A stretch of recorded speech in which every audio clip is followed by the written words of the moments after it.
Hello friends, my name is Danielle, aka Makeup Geek 1021. Now, I started doing comic book videos on this channel because I was driving everyone around me nuts talking about superheroes and comics, and if you're like me and have that same problem, now you are probably in the right place. Now, today is a very special day because we are going to be breaking down the trailer for X-Men Dark Phoenix. Now, this trailer broke the internet 2 days ago when the Russian version got leaked online that had everyone freaking out for different reasons. Now, let's get into this trailer breakdown, and also be sure to leave a like to support my channel as a whole, and of course, you can subscribe if you happen to be new. Okay, so the trailer opens up with the young Jean Grey at the age of maybe 7 or 8 years old outside the Xavier Institute as a child, asking Professor Xavier if he can fix her.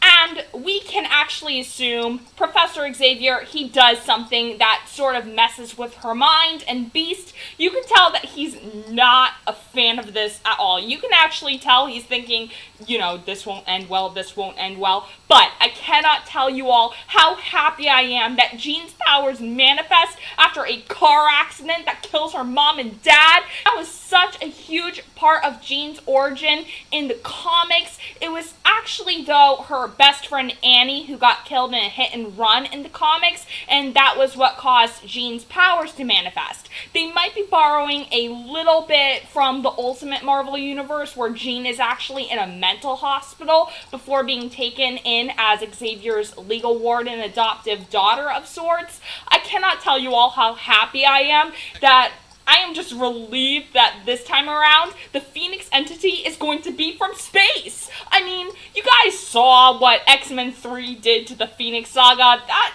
does not look like that is going to be happening this time around, and I am so relieved. Thank goodness. Soon enough, we end up seeing Genosha, and this is Genosha before Magneto gets all the high technology, obviously, because it just simply looks like a hippie type of area to me, but it makes sense that, you know, Jean would go to Genosha because Magneto had assisted her in X-Men Apocalypse to take down Apocalypse at the end of that movie, so it makes sense that Jean would sort of turn to Magneto for a little bit of help in terms of trying to understand what's going on with her, because throughout the film she's battling this side of her that doesn't want to trust the professor, who is her adoptive father.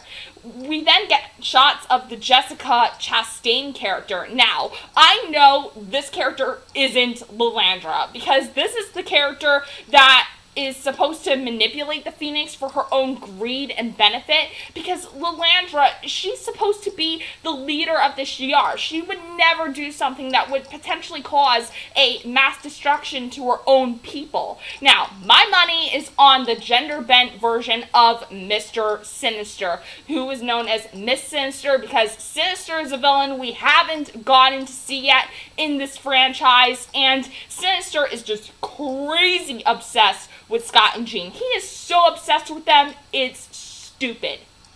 But there are other possibilities. This could possibly be a version of Selene Gallio. I mean, you guys remember good old sick and twisted Selene, who can drain the life force out of people like a vampire. She's more than unstable and crazy enough to do something like this, and she was one of the Hellfire Club members we did not see in the X-Men First Class movie. Or this could be Deathbird, who is the sister of Lilandra in the comics, and Deathbird has always had a very hostile streak.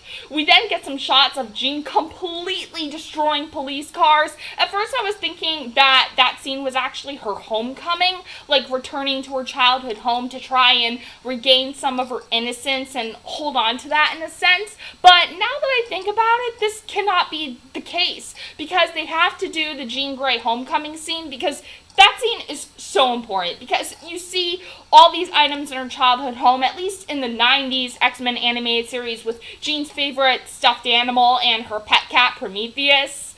And I think my favorite shots in this trailer are of Scott.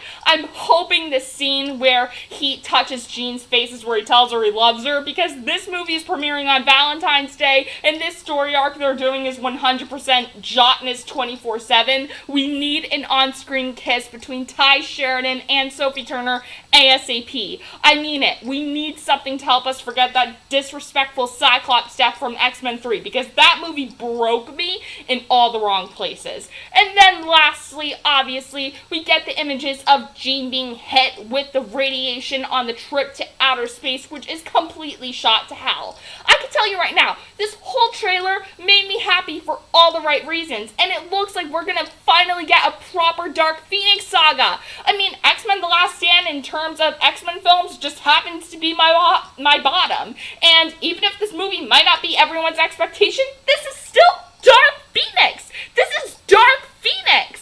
Alright everyone, let me know down below in the comments, what did you think of the trailer? Did you love it? Did you hate it? I'll be back next week with a video on Scarlet Witch, so be sure to stick around for that. Bye everyone!